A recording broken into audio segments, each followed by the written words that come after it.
De la mañana con 30 minutos, vamos a otro tema, volvamos a las noticias de Chile. Claro que sí, porque un reciente informe evidenció que más del 80% de las cirugías por obesidad corresponden a mujeres, cifra que ha ido en aumento en los últimos años. Sí, ¿a qué se debe todo esto? Porque hay más prevalencia en las mujeres que en los hombres. Se lo preguntamos de inmediato a Pamela Araya hasta ahora. ¿Qué tal, Pamela? Buen día.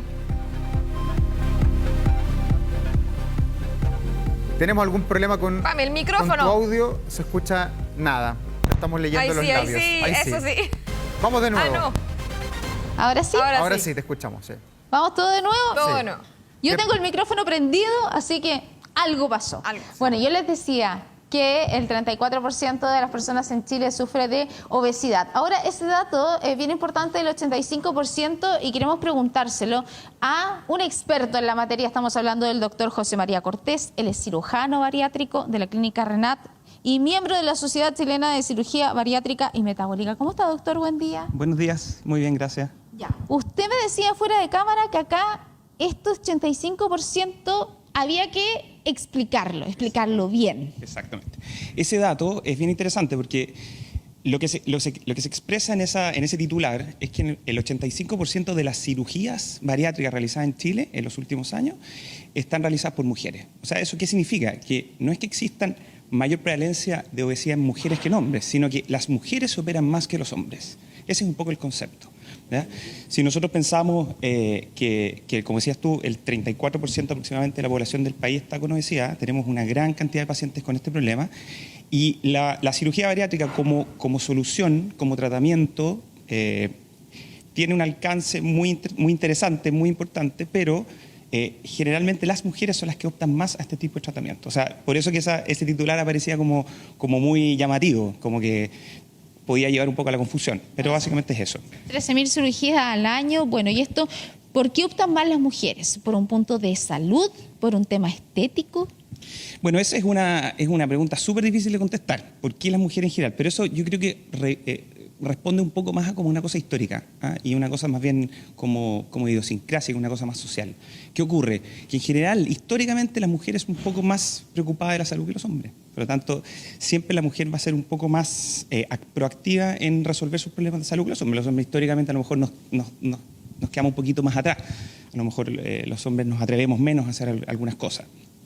Pero yo creo que tiene que ver un poco más con eso.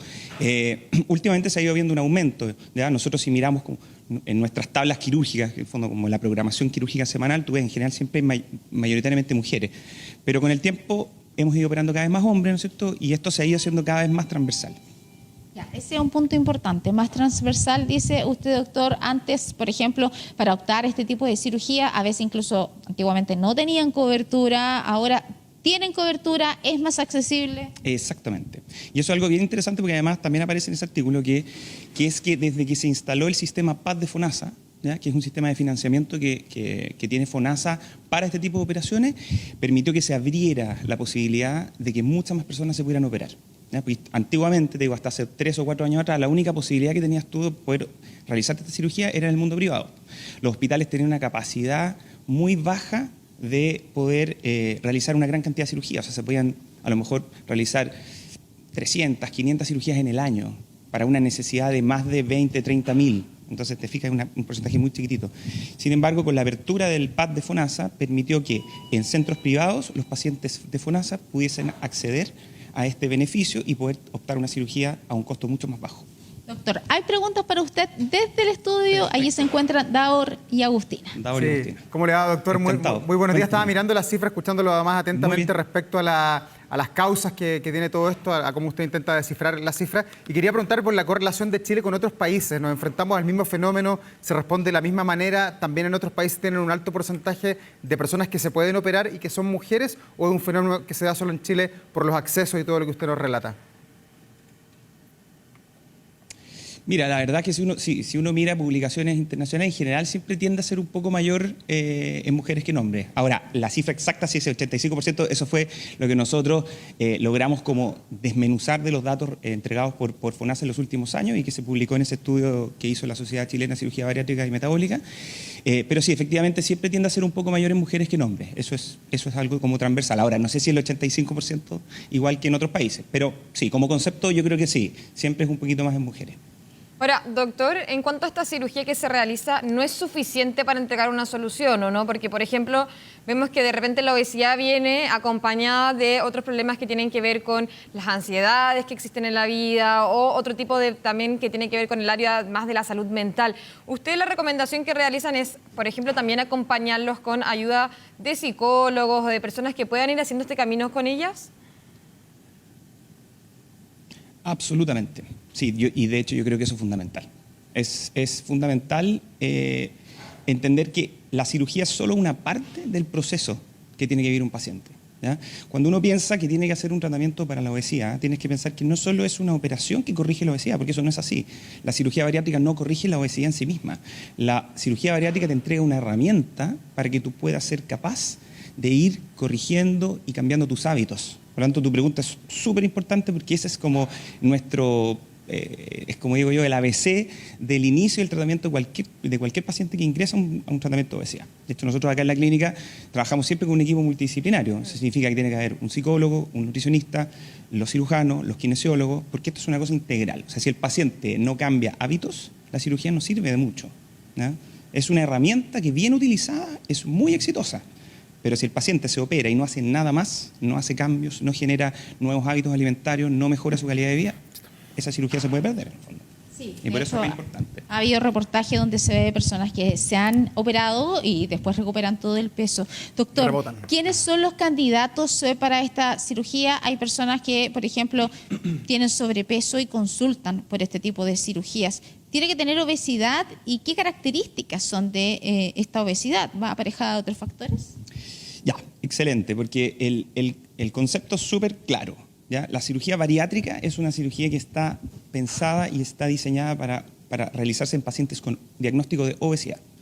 Y el diagnóstico de obesidad es una cosa muy objetiva. La obesidad se define como, ¿cierto?, un paciente que tiene un índice de masa corporal sobre 30. Entonces hay que hacer un cálculo entre peso y estatura, ¿no es cierto? Y si el paciente tiene un índice de masa corporal sobre 30, ya tiene diagnóstico de obesidad, pero además siempre tiene que ir acompañado de otras enfermedades crónicas que aparecen con la obesidad. Entonces, si uno pudiese hacer como una pequeña como definición, ¿qué paciente es candidato a cirugía bariátrica? Es un paciente con obesidad y asociado a alguna otra enfermedad metabólica, como la hipertensión arterial, la diabetes, el problema de colesterol, por ejemplo, el hígado graso, etc. Entonces, siempre tiene que ir asociado. Claro, son personas que generalmente tienen este tipo de enfermedades también. En el caso eventual que no tuviera ningún tipo de enfermedad, entonces ¿no sería candidato para este tipo de intervención? Claro, un paciente con obesidad y ninguna patología asociada hay que estudiarlo bien también, porque puede ser en el fondo un paciente, claro, extremadamente joven, ponte tú, que no tiene patologías asociadas, pero sí está con obesidad y a lo mejor tiene un problema en la columna, un problema de movilidad. Por lo tanto, yo creo que es como un concepto general, pero que requiere de cierta evaluación, ¿ya? Yo creo que en el fondo siempre quedarnos con el concepto de que además es muy difícil que un paciente que esté con obesidad no tenga ninguna patología asociada. Siempre encontramos algo, siempre aparece. O sea, uno que cree que está sano, el hecho de estar con obesidad ya te deja siempre como con un hándicap en contra con respecto a tu salud. Ahora, son dos tipos de intervenciones, tengo entendido, que se hacen de este tipo. Gente que popularmente dice, no, me corchetearon el estómago, por ejemplo, o me hicieron un bypass. ¿De qué se tratan estas dos cirugías que existen? Ya, existen muchas cirugías bariátricas en el mundo. Son varias. Son muchas técnicas. Yo te diría que pueden estar descritas más de 15, 20 distintas técnicas, pero las que más hacemos y las que más se realizan, no solo nosotros, sino que en todo el mundo, son la gastrectomía en manga y el bypass gástrico, ¿ya? Que son enfermedades, o sea, son cirugías, ¿no es cierto?, que se realizan con este sistema de corchetes, como dices tú, y que por eso se dice popularmente me corchetearon el estómago, exactamente, porque lo que uno hace es disminuir el tamaño del estómago. Entonces, esa es la base fundamental de cualquiera de las dos, de la manga gástrica y del bypass gástrico, es tomar tu estómago y disminuir su volumen. Entonces, tú quedas con un estómago más pequeño y con ese estómago más chico, tú empiezas un proceso de cambios, ¿ya? Ahí hay diferentes, detalles de una a la otra, cómo se hace, cómo se achica, hacia al lado, hacia acá, se interviene el intestino, no se interviene el intestino. Ahí eso, en el fondo, ahí ya entras en el detalle profundo de cada técnica, digamos. Pero sí, ese es como el concepto general. Manga y bypass son las técnicas más populares o las más realizadas. Bien, doctor José María Cortés, ya decíamos, usted es cirujano bariátrico, por supuesto, de la clínica Renat y miembro de la Sociedad Chilena de Cirugía Bariátrica y Metabólica. Muchas gracias por conversar con nosotros esta mañana. Muchas gracias a usted, encantado. Buenos días. Muy bien, doctor. Igualmente. Bien, pudimos dilucidar varias cosas respecto de estas cirugías. Lo más importante, decía el doctor, que esto tiene que estar acompañado por todo un plan que tiene que ver con salud mental, con nutricionista, por supuesto, porque acá la clave es cambiar hábitos. Y yo les decía, ha habido reportaje donde se muestra que después de algunos años las personas finalmente recuperan el peso, pero es porque no han sido acompañadas por todos estos planes que son abandonados en un corto plazo. Claro que sí, Pam, el llamado rebote que obviamente genera la obesidad nuevamente, porque la obesidad no es gratuita, sino que viene acompañada muchas veces de otros problemas que de repente ni siquiera estamos al tanto, no los vemos. Muchas gracias por la información y también muchas gracias al doctor. Que estén muy bien, buen día.